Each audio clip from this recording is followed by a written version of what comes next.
Hi అన్నలు, welcome to JPR news. నేను మీ జగదీష్ పాలవే. మిత్రులారా, నిన్న నల్గొండలో జరిగినటువంటి బీఆర్ఎస్ మీటింగ్కు కేటీఆర్ వచ్చిండు. కేటీఆర్ వచ్చి ఏం మాట్లాడుతుండే కోమటిరెడ్డి వెంకరెడ్డి గారు అది చేయలేదు, ఇది చేయలేదు, కాంగ్రెస్ ప్రభుత్వం అంతా డొల్ల ప్రభుత్వం, తెలంగాణ సమాజాన్ని మోసం చేసి అలా అధికారంలోకి వచ్చారు, మేము పేదల ప్రక్షాళన ఇవ్వబడతాం, అన్ని పథకాలు పేదలకు వచ్చేవారు కొట్లాడతామని ఒక లంగ కలిబొల్లి మాటలు మాట్లాడడం జరిగింది.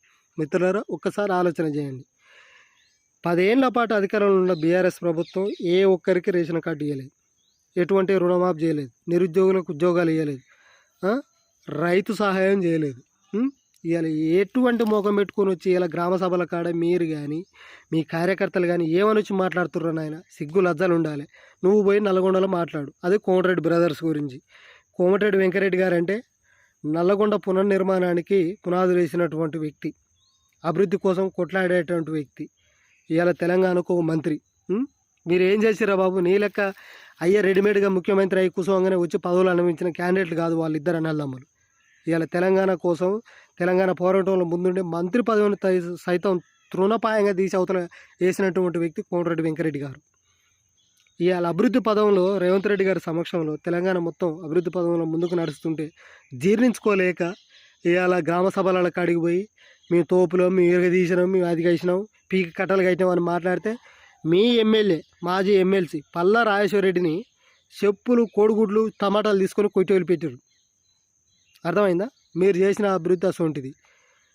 ఒక లంగ లపంగి పథకాలు పెట్టి, దళిత బంధు అనే పథకం పెట్టి, మీకు నచ్చిన కార్యకర్తలకు, మీకు వంతబాడేటువంటి వ్యక్తులకు ఆ పథకాన్ని పెట్టుకొని ఇలా తెలంగాణ సమాజాన్ని అప్పుల కుప్పగా మార్చి వదిలిపెట్టారు. అక్కర్లేని ప్రాజెక్టులు కట్టి ఆగం చేసి వదిలిపెట్టారు తెలంగాణను మొత్తం. ఇలా సిగ్గు లేకుండా వేదికలెక్కి మేము అది చేసినాం, ఇది చేసినాం అని మాట్లాడుతాం. ఏం చేసిరా బాబు? మీరు అంతా తెలంగాణకు మంచి చేస్తే ఇలా తెలంగాణ ప్రజలు మొత్తం మిమ్మల్ని అందరినీ ఎందుకు ఓడగొడతారు? మినిమం జ్ఞానం లేకుండా, మినిమం ఆలోచన లేకుండా నోటికి ఏదొస్తే అది మాట్లాడితే ఇట్లా పలారాజేశ్వరి పడ్డట్టు అందరికి పడతాయి. అర్థమైందా? ఇకనైనా అన్నీ మూసుకొని కూర్చుంటే బెటరు.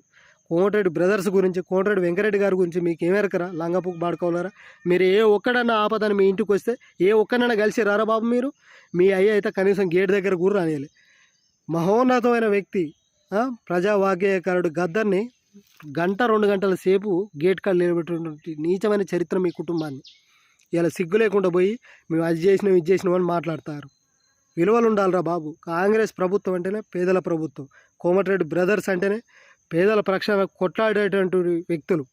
రేవంత్ రెడ్డి అంటే చిన్న స్థాయి నుంచి వెళ్ళి రాజకీయ పరంగా ఎదుర్కొంటూ వచ్చిన వ్యక్తి. నీ లెక్క మీ అయ్యా సీఎం అయితే నేను తీసుకొచ్చి పదవులు ఇవ్వలే రేవంత్ రెడ్డి గారికి. అర్థమైందా? నిరంతరం పేదల కోసం కొట్లాడే ప్రభుత్వం కాంగ్రెస్ ప్రభుత్వం. ప్రభుత్వం మీద బట్టగాలు చేసేటప్పుడు